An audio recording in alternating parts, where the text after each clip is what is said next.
మీరు ఇంతకు ముందు కూడా చాలా మంచి పాటలు రాశారు, అవును. చాలా వెళ్ళాయి.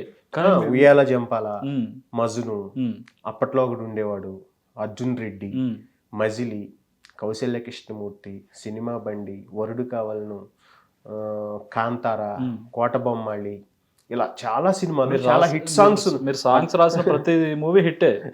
అదేం లేదు, కానీ చాలా వరకు చాలా మంచి సినిమాలు ఉన్నాయి నాకు. ఉమ్, కాకపోతే ఒక పెద్ద సినిమా కోసం నేను వెయిట్ చేశాను, ఒక పెద్ద హీరోకి పాట రాయాలి.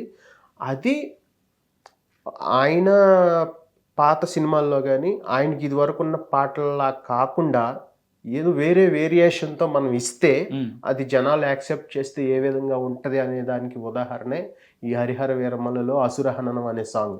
ఎందుకంటే పవన్ కళ్యాణ్ గారు ఇలాంటి సినిమా ఎప్పుడు చేయలే, అవును. ఇప్పటి వరకు ఆయన కెరీర్లో ఇలాంటి పాట కూడా చేయలే. ఉమ్, ఇది ఎంత వీరోచితంగా ఉండే పాట, ఈ నేపథ్యం ఉన్న పాట. పీరియాడిక్. ఎందుకంటే వేరే చాలా పవర్ఫుల్ సాంగ్స్ అవన్నీ చేశారు ఆయన, మనం కాదంటలేదు. కాకపోతే ఈ టైప్ ఆఫ్ ఇది కొత్తది అనమాట. అంటే మనం ఇప్పుడు బాహుబలిలో ప్రభాస్ గారు చేశారు, ట్రిపుల్ ఆర్ చేశారు. అలా ఇప్పుడు అల్లు అర్జున్ గారు కూడా ఏదో చేశారు రుద్రమదేవిలో.